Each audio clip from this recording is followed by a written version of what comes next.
Amen. Il n'avait pas besoin de la volonté de l'homme. Il n'avait pas besoin des bons désirs de l'homme. Il ordonnait. Et les choses se réalisaient. Et c'est là où Pierre est allé pousser. Quand il dit Seigneur, encore, il pense au Seigneur qui créait au début, au commencement. Il voulait dire quoi? Que lorsqu'on ordonne, ça peut créer. On peut créer. Ordonner. Créer. Amen. Amen. Vous ne m'avez pas bien suivi. Quand j'ai lu ordonner, créer, j'aimerais que Dieu qui ordonne crée quelque chose qui ne s'est jamais réalisé encore aujourd'hui au nom de Jésus. Amen. Je l'ai dit pourquoi? J'ai dit que c'est lui le puissant de la création. Lorsque Pierre le prononce, ce qui ne s'est jamais réalisé dans la vie des disciples, même dans l'Ancien Testament, c'est que même les patriarches nous avaient vécu. C'est que les grands prophètes nous avaient jamais vécu. C'est que les grands rois n'ont jamais vécu. Mais lorsqu'il a demandé d'ordonner, il a vécu quelque chose. Il a vécu un miracle qui n'a jamais réalisé dans les mondes. Il a accessible le jour. Ce soir, l'ordonnation de Dieu, l'ordre de Dieu qui va donner dans ta vie, réalise quelque chose qui ne s'est jamais réalisé dans ta famille. Au nom du sang de Jésus, il va ordonner aujourd'hui. Si dans ta famille, personne n'a jamais marché sur les eaux, tu seras la première personne. Si dans ta famille, personne n'a jamais été ministre, tu seras le premier ministre. Si dans ta maison, personne n'a jamais touché tes argent, tu seras la première personne. Si dans ta famille, personne ne s'est marié, tu seras la première personne qui est mariée. La puissance de la création. Que cela se réalise au nom de Jésus. Alléluia. Amen. Cela fait référence à la puissance de la création. Il dit un mot, la chose arrive. Il ordonne et la chose existe. Cette phrase, il ordonne, la chose existe, c'est souvent cité dans une circonstance spirituelle. Cela aussi signifie que lorsque Dieu ordonne, sa parole a la puissance ou bien le pouvoir de faire exister ce qu'il a déclaré. Alléluia. Amen. Lorsqu'on dit que quand il ordonne, la chose existe, cela veut dire que la parole qui a ordonné a le pouvoir, a la puissance de faire exister tout ce qu'il a dit. Tout ce qu'on a lu ici, si cela est la parole de Dieu, que le pouvoir de cette parole puisse se réaliser en nous au nom de Jésus. Lorsque Dieu ordonne, il n'y a pas de résistance ou bien de délai dans ce qu'il a ordonné. Dans la volonté de Dieu. Lorsque le Seigneur ordonne, alléluia, amen. Personne, même le pasteur, ne peut jamais résister à l'ordre de Dieu. Vous savez ce que nous faisons aujourd'hui? Ce que nous allons faire aujourd'hui. Je vous ai dit, ce qui nous réalise, ce qui nous ordonne, personne ne peut le contredire. Personne ne peut résister. Cela traduit quoi? L'œuvre de cette capable. Chacun le Seigneur fera en toi. Quand tu vas rentrer à la maison, même les sorciers de ta maison ne touchera jamais au nom de Jésus. Même si vous avez des magiciens, ce que l'Éternel va ordonner, il ne se passera jamais au nom de Jésus. Alléluia. Même si tu as un mari féticheur, ce que l'Éternel a réalisé en donner à toi, il ne touchera jamais au nom de Jésus. Ce que l'Éternel ordonne, personne ne peut résister. Alléluia. Cela veut dire, lorsqu'il ordonne, les prisons doivent s'ouvrir au nom de Jésus. Pas de résistance. résistance. Lorsqu'on ordonne, les chaînes doivent tomber au nom de Jésus. Il n'y a pas de résistance. Pierre l'a dit. Ordonne. Il a marché.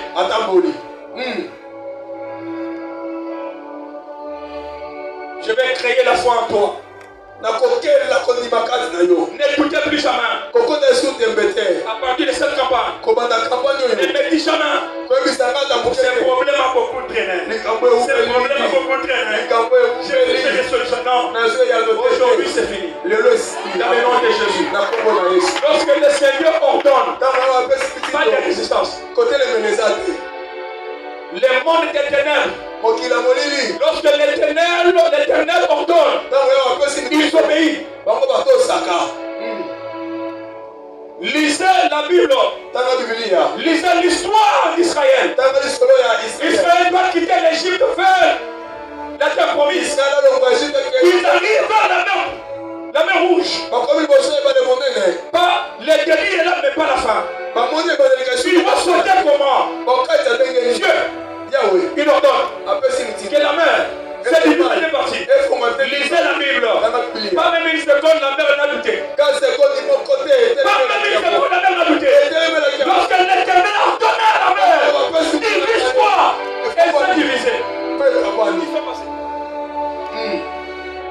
Ils sont passés.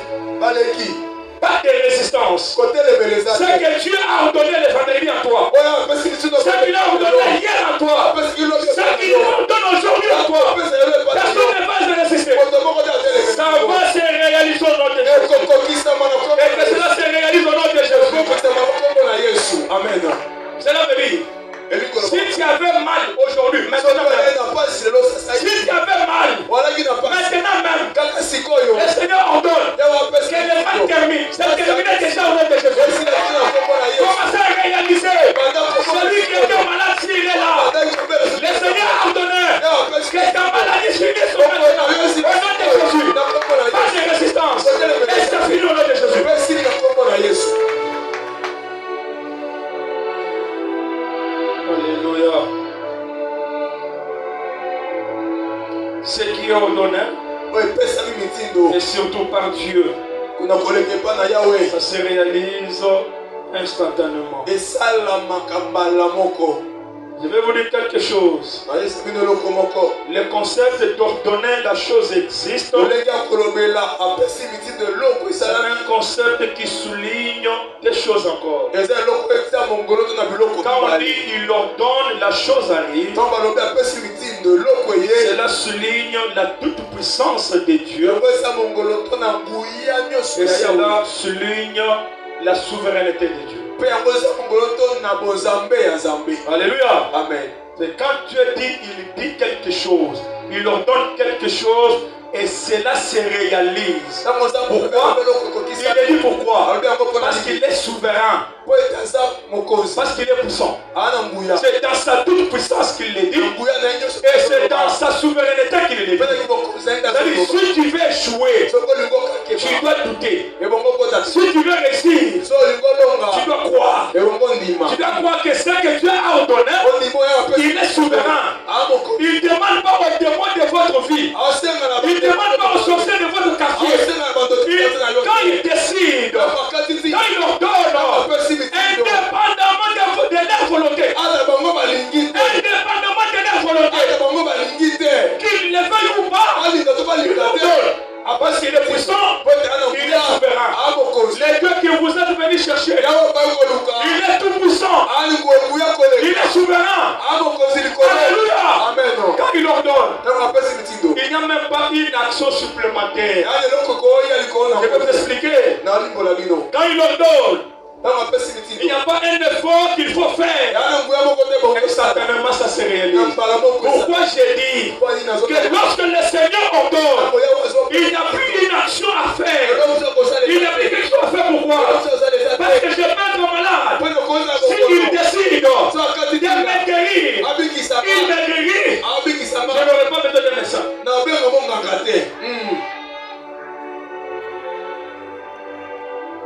Amen. Lorsqu'il ordonne, l'ordre de Dieu n'a pas besoin d'une action supplémentaire. supplémentaire.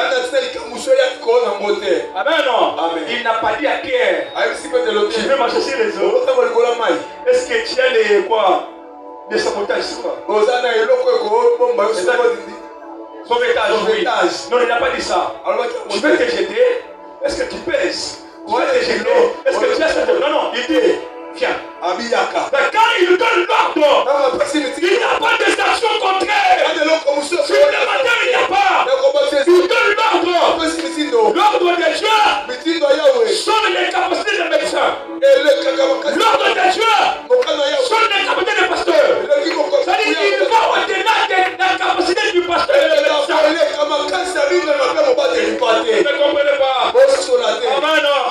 En d'autres termes, là où les gens échouent, là où les médecins échouent, là où les parents échouent, là où les professeurs échouent, l'ordre de Dieu est au nom de Jésus. Quand il ordonne, il arrête l'action des médecins. Amen. Il arrête. Quand il ordonne, il va te dire ne pas dépasser là-bas. Je vous donne un exemple. En Égypte, lorsque Pharaon a demandé que tous les garçons nouveau-nés des Hébreux soient tués, alors il a demandé aux femmes sages, quand une femme hébreuse vient pour accoucher, si c'est un garçon, il faut le tuer. Alléluia. Amen. Dieu est là, il le regarde. Il me regarde. Je vous ai dit qu'il est puissant, tout-puissant, et il est souverain. Effectivement, pour accoucher, la femme, ça doit être là. Dieu contourne la procédure. Et désormais, j'ordonne que les femmes des Hébreux accouchent avant que les sages viennent. Cela s'est réalisé au nom de Jésus. Alléluia. Cela s'est réalisé. Ils ont commencé à accoucher avant qu'elles viennent.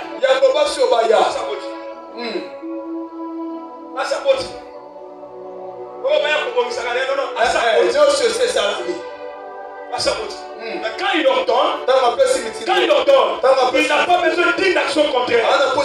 Non, la chose se réalise. Alléluia. Amen. Alléluia. Qu'il le fasse en ton nom de Jésus.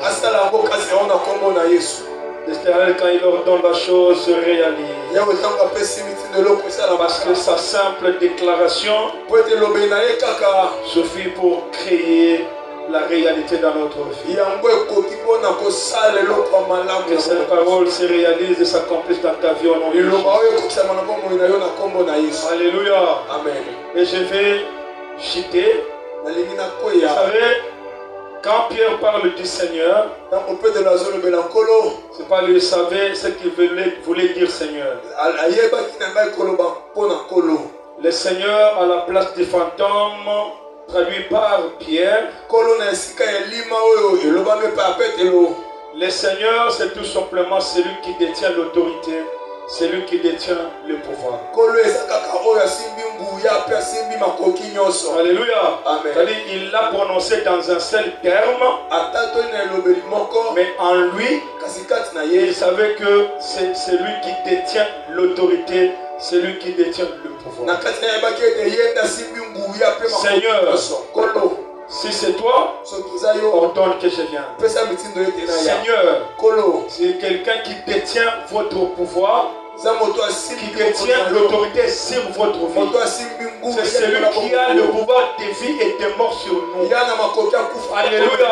Il avait la possibilité d'appeler Pierre et de tuer dans les eaux que de lui donner la vie. Raison pour laquelle tu as vu dans le même verset. Lorsque Pierre a marché sur les eaux, il voulait déjà partir. Alléluia. Il voulait se noyer. Comme il avait prononcé le Seigneur, celui qui détenait le pouvoir de l'autorité, il est venu, il a soutenu. Le Seigneur, c'est quelqu'un qui soutient, qui détient le pouvoir, qui détient l'autorité sur toute puissance. C'est pourquoi il a marché lui-même sur le sol, parce qu'il avait le pouvoir, il détenait l'autorité. l'esprit de Dieu. Je voulais informer quelqu'un. Le Seigneur qui vous a blessé ce soir, c'est lui qui détient l'autorité au-dessus des sorciers de votre vie, au-dessus déjà des mauvaises fois de votre vie. Les gens qui vous combattent là, ils n'ont qu'un seul supérieur. Il s'appelle Jésus. Ils ont peur de ce pouvoir. Jésus. Un Seigneur, c'est quelqu'un qui détient le pouvoir. C'est lui qui détient l'autorité. Et il est avec vous ce soir.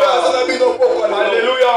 Que le pouvoir du Seigneur, à partir de maintenant, soit au-dessus de ceux-là qui vous malmènent. Soit au-dessus de ceux-là qui sont assis sur votre bonheur.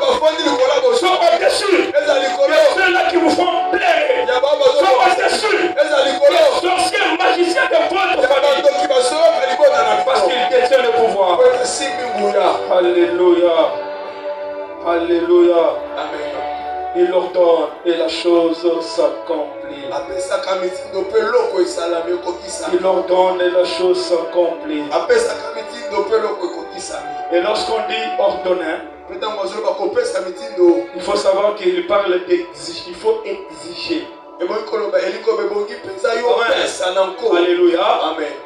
Quand on dit ordonne, on veut dire exige. Pas seulement exige.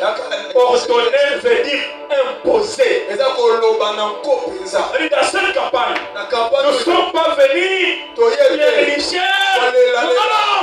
Ordonner, c'est imposer la souveraineté. C'est imposer la gloire de Dieu. C'est imposer la grâce de Dieu.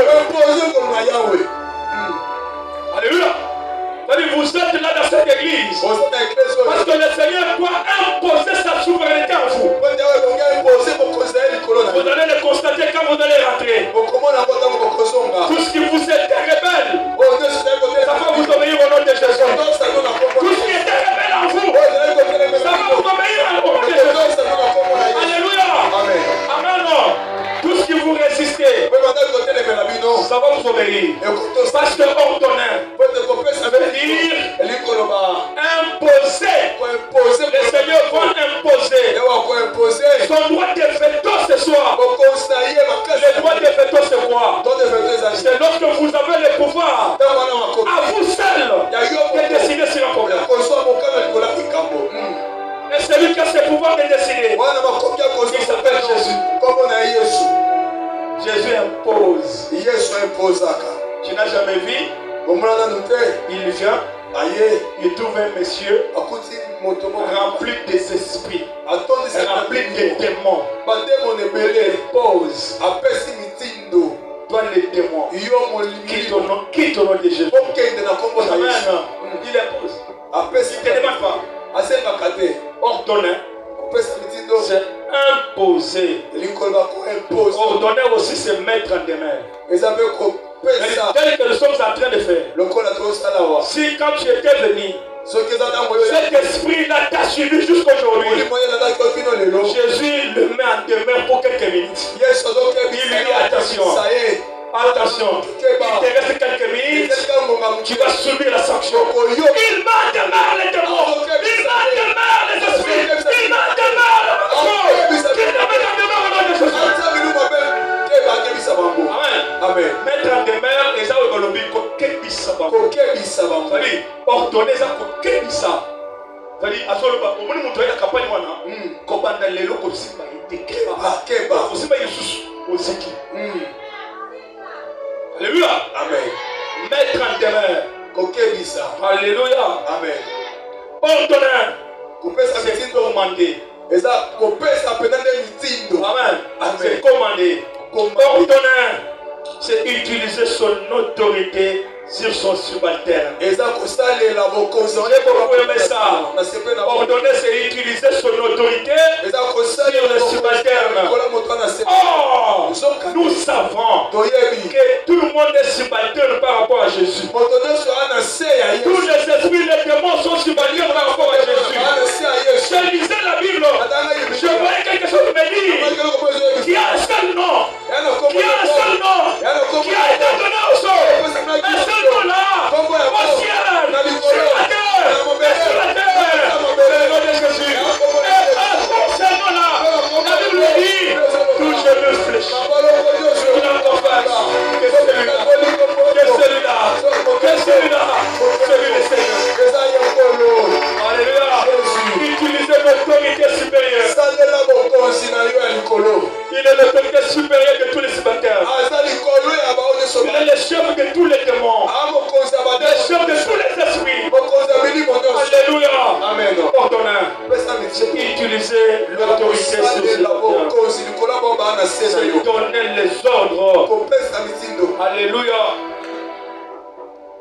Écoutez-moi. Ordonner veut dire donner les ordres. Donner les ordres sur quoi? Ordonner. C'est donner les ordres sur les maladies. Au nom de Jésus. Si ordonner, c'est donner les ordres. Par le nom de Jésus, Jésus dans cette campagne, il donne les ordres. Il impose à toutes les maladies à partir de maintenant. Je vous ai dit, quand il s'impose, il n'y a pas de délai de réalisation. Il n'y a pas un autre effort à faire. Aujourd'hui, quand il donne des ordres, cela se réalise. Il donne les ordres sur la maladie. Et que la maladie termine au nom de Jésus. Il donne les ordres sur les infirmités. Et que celui qui a l'infirmité, Dieu donne les ordres à votre infirmité. Que cela quitte au nom de Jésus. Il donne les ordres à la pauvreté. La pauvreté quitte au nom de Jésus. Il donne les ordres à la stérilité. La stérilité obéit au nom de Jésus. Il donne des ordres au célibat. Les célibats obéissent au nom de Jésus. Il donne les ordres aux sorciers. Il fuit au nom de Jésus. Il donne les ordres aux magiciens. Il fuit au nom de Jésus. Il donne les ordres aux démons. Vendez-lui, mariez-lui, tout ce que vous connaissez là. Il donne les ordres. Ça disparaît au nom de Jésus. Ordonner, c'est donner les ordres. Il avait ordonné à Pierre de marcher sur les eaux. Il a marché sur les eaux. Il a ordonné aux paralytiques de marcher. Il a ordonné aux aveugles. Les aveugles ont découvert la vie. Il a ordonné aux lépreux. Ils ont été purifiés. Il a ordonné aux morts. Ils sont ressuscités. Il a ordonné aux malades. Les malades sont guéris. Il a ordonné aux démons. Ils sont partis. Il ordonne aussi dans ta vie que cela se réalise ce soir. Au nom de Jésus, nous allons lever pour prier au nom de Jésus. Il va ordonner maintenant tel qu'il a ordonné. Il va ordonner maintenant. Alléluia. Amen. Nous allons faire comme ça, s'il vous plaît. Je vais travailler avec les deux prédicateurs du vendredi et de samedi. Il faut passer. L'un sera ici, l'autre sera ici. Votre part a été déjà réalisé. Alléluia. Amen. Le frère Gabriel sera ici. Le frère Christian sera ici. Moi je vais commencer à prier pour vous. Alléluia. Amen. Que tu sois malade. Que tu aies un problème d'infirmité. Un problème de stérilité. Un problème de maladie. De voyage. N'importe quel problème. Aujourd'hui, tu vas l'oublier. Tu vas l'oublier. Tu vas l'oublier. Au nom de Jésus. Mais si tu es convaincu, je ne t'oblige pas. Si tu es convaincu, pour ceux-là qui sont aussi, qui ont des problèmes de mariage aussi, tu es convaincu, tu vas passer. Tu vas passer. Alléluia. Amen. Les hommes de Dieu vont prier pour toi. Alléluia. Amen. Et tu vas témoigner au nom de Jésus. Et si tu as besoin que le pasteur prie pour toi, si tu es convaincu, tu le feras aussi. Et nous allons maintenant demander à nos amis de nous accompagner avec des cantines. Là où vous êtes, des choses. Vos yeux fixés vers Jésus. Et croyez-en que c'est Jésus seul qui a le pouvoir de faire quelque chose dans votre vie. Vous êtes concentrés. Vous chantez, vous priez. Vous êtes saisis par le Saint-Esprit. Vous venez les hommes de Dieu vont prier pour vous. Merci beaucoup mon frère.